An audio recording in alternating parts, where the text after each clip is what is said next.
যে রাজহংস মালিক পরিবর্তন হলে ডিমের কালার পরিবর্তন করে, ওই রাজহংসের বক্তৃতায় কোনো আমাদের ধন্যবাদ জানানোর সুযোগ নাই। আমি শুরুতেই আমার জেলা নড়াইল ২ আসনের সম্মানিত জনগণ, ভোটারকে আন্তরিক অভিনন্দন এবং মোবারকবাদ জানাই। আমাকে প্রায় ১.৫ লক্ষ ভোটে নির্বাচিত করে আজকে এখানে পাঠানোর দায়িত্ব তেনারা পালন করেছেন।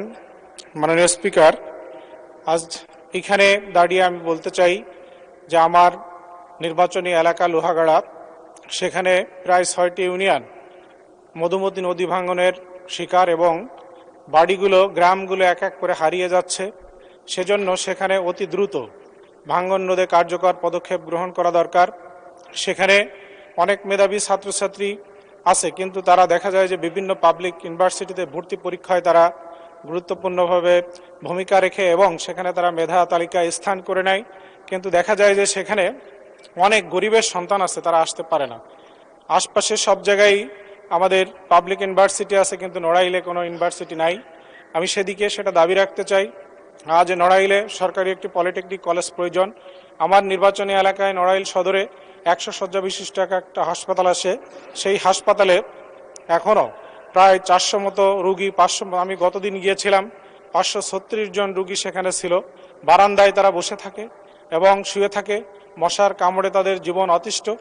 ঠিক সেইখানে ২৫০ শয্যা বিশিষ্ট হাসপাতালের সকল অবকাঠামো সম্পন্ন হয়েছে, কিন্তু দুঃখজনক হলেও সত্য, এক অদৃশ্য কারণে আমরা জানতে পেরেছি যে একটা লিফট চালু করা হয় না বলে সেখানে আজকে এখনো আমাদের সেই অবকাঠামো থাকার পরেও, পর্যাপ্ত জনবল নিয়োগ করার পরেও সেখানে আমাদের নিয়োগ না থাকার কারণে সেখানে আমাদের যথাযথভাবে আমরা সেই দায়িত্ব এবং সেই হাসপাতালকে চালু করতে পারছি না।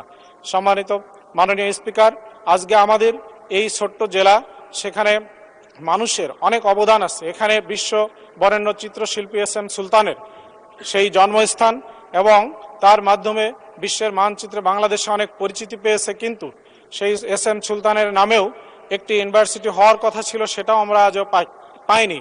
সেজন্য আমি আজকে এখানে দাঁড়িয়ে শিক্ষামন্ত্রী সহ যারা সংশ্লিষ্ট অধিদপ্তরে যারা আছেন তাদের প্রতি আমি বিনীত অনুরোধ রাখতে চাই।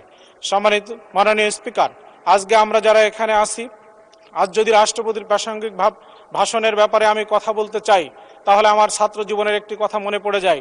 আমি একটি ক্যাম্পাসে ছাত্র জীবনে একটি ছাত্র সংগঠনের নেতৃত্ব দিয়েছিলাম। সেই ক্যাম্পাসে আমার কোনো বড় ভাই এখানে আজ মন্ত্রী বা হুইপ বা সংসদ সদস্য হিসেবে এসেছেন। তা আমার মনে পড়ে, আমার এক কর্মী একদিন পার্শ্ববর্তী এলাকায় যে অন্য একটি দলের কর্মীর হাতে যখন আঘাতপ্রাপ্ত হলো, সে আমার কাছে এসে বলল যে ভাই আমাকে মেরেছে এবং আপনি কিছু করেন। তা আমি তাকে বললাম, তুমি কি তাকে মেরেছো? সে বলল যে না, আমি মারি নাই। আমি তাকে এই নিয়ে ২ মিনিট প্রায় বকাবকি করলাম, কিন্তু শেষ পর্যায়ে সে যে আমাকে উত্তরটি দিল, আমাকে বলল যে ভাই আপনি তো আমাকে অনেক বকতেছেন, কিন্তু সত্যিকার অর্থে আমার কোনো রাগ সৃষ্টি হয়নি, আমি তাকে কি করে মারবো। এখন এ কথা শুনে সত্যি সেদিন আমি হেসে দিয়েছিলাম।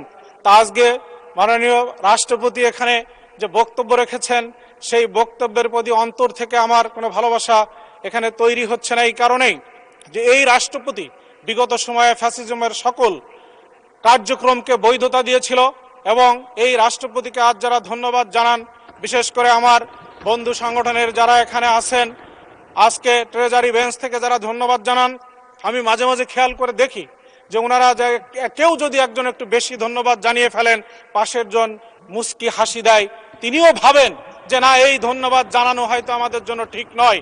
মাননীয় স্পিকার, আজকে তাই আমি বলতে চাই যে আজ যে রাষ্ট্রপতি আমাদের তিনবারের প্রধানমন্ত্রী বেগম খালেদা জিয়াকে কারাগারের ওই অন্ধকার নিবিষ্ট রেখে হত্যা করাকে বৈধ করেছিল, আজ তাকে যদি আজকে এখানে দাঁড়িয়ে আমরা ধন্যবাদ দিই, যারা ধন্যবাদ দিই, আমি নিশ্চিত বিশ্বাস করি এর মাধ্যমে আমাদের বেগম খালেদা জিয়ার আত্মা চরমভাবে কষ্ট পাবে।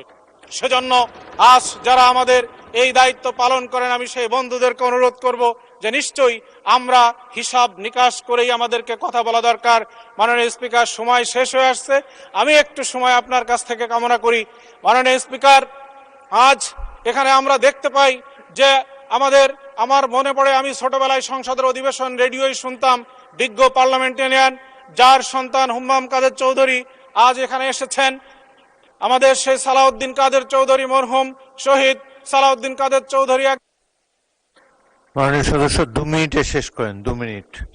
সালাউদ্দিন কাদের চৌধুরী একদিন এখানে সংসদে দাঁড়িয়ে বলেছিলেন যে কুকুরে লেজ লড়াই না লেজে কুকুর নাড়াই, সেটা আমি বুঝতে পারি না। মাননীয় স্পিকার, আজ রাষ্ট্রপতি যখন ভাষণ দিলেন, উনি আসলেন, ভাষণ দিয়ে চলে গেলেন, এবং এই ভাষণ শোনার পরে আমার কাছে মনে হয়েছে দুইটা জিনিস। হয় আমাদের রাষ্ট্রপতির মেরুদণ্ড অনেক শক্ত হয়েছে, না হলে মনে হয়েছে রাষ্ট্রপতির মেরুদণ্ডকেও বাঁকা করে দিয়েছেন এই ভাষণের মাধ্যমে। সেটাই আমার কাছে মনে হয়েছে, এবং শেষটাই আমার কাছে মনে হয়েছে সবচেয়ে পারফেক্ট।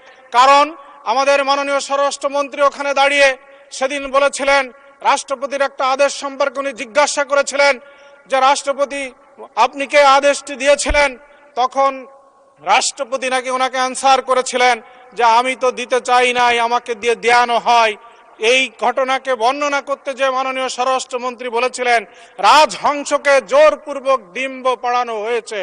তা আমরা আজকে কি করে বিশ্বাস না করব যে রাজহংস আবারও এখানে ডিম পাড়ছে কি পাড়ছে না, এটা আমাদের বিশ্বাস করার কোনো সুযোগ আছে বলে আমি মনে করি না।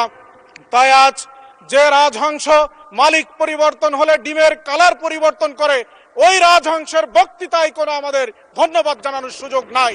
মাননীয় স্পিকার, এজন্য আমি বলতে চাই, আজকে আমরা যারা এখানে আছি সবাই আমরা 24-এর আন্দোলনে গুরুত্বপূর্ণ ভূমিকা রেখেছি। আমার মতো লোকও, আমার নিকট আত্মীয় স্বজন, মা বাবা ইন্তেকাল করার পরেও আমরা বাড়িতে ফিরে যেতে পারি নাই, আজকে আমরা জানাজায় শরীক হতে পারি নাই।